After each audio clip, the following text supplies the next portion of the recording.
छोटे से गांव सुंदरपुर में एक नटखट और जिज्ञासु लड़की थी, चांदनी। उसकी आंखों में सपनों की चमक थी और दिल में अनगिनत सवाल। हर शाम वो गांव के पेड़ों, नदियों और चिड़ियों से बातें करने की कोशिश करती, लेकिन गांव के बच्चे उसका मजाक उड़ाते थे। ये चांदनी तो सपनों में ही खोई रहती है। मगर चांदनी अपने सपनों से कभी पीछे नहीं हटती।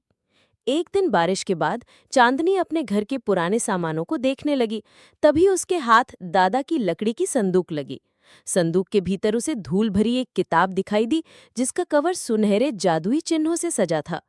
उसने वो किताब जैसे ही खोली, एक ठंडी हवा बहने लगी और सामने अचानक एक प्यारा सा सफेद खरगोश उभर आया, जिसकी आंखें नीली चमक रही थीं।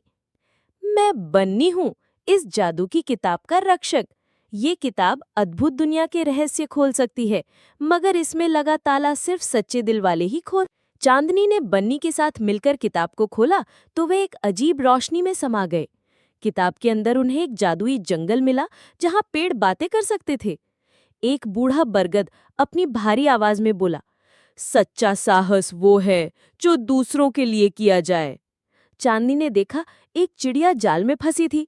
बिना डरे उसने चिड़िया को आजाद कर दिया, जिससे उसकी अच्छाई की पहली परीक्षा पूरी हो गई। अगले अध्याय में किताब ने उन्हें बर्फीली पहाड़ियों की तरफ भेजा, जहां सिर्फ वही उड़ सकता था जिसमें विश्वास हो। बन्नी ने डरते डरते कहा, मुझे ऊंचाई से डर लगता है। चांदनी ने बन्नी को सुनाया कि असली विश्वास अपने दोस्त के साथ खड़े रहने में है, वो उस पर विश्वास जताती है। दोनों ने हाथ थामे और फिसलते फिसलते यूं लगे जैसे हवा में उड़ रहे हों। जैसे जैसे वो किताब के अगले पन्नों में पहुंचे, एक रहस्यमयी अंधेरा उनमें घिरने लगा।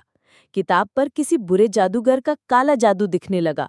गांव की यादें, लोगों की हंसी, उसकी अपनी डर, सबकी छाया उस अंधेरे में समा गई।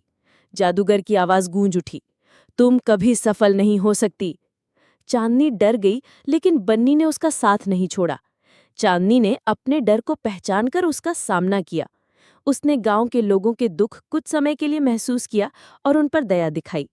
अंत में जब सबसे बड़ी चुनौती आई, किताब का अंतिम ताला, जो सिर्फ आत्मविश्वास और प्यार से ही खुल सकता था, चांदनी ने सोचकर बोला, जो अपने आप को समझता है वही दूसरों को बदल सकता है। उसकी सच्ची भावना, बंधु के प्रति प्यार और गांव के लोगों के लिए उसकी चिंता ने जादू को तोड़ दिया। अब किताब पूरी तरह खुल चुकी थी। जैसे ही चांदनी बाहर आई, गांव के लोग उसकी सोच और हिम्मत देखकर बदल गए। उन्होंने उसकी बातों को समझा। उसकी मदद से गांव में छोटे छोटे चमत्कार हुए। बीमार ठीक हुए, सूखे खेत हरे हुए और सब में उम्मीद की नई किरण आ गई। चांदनी की जादू की किताब ने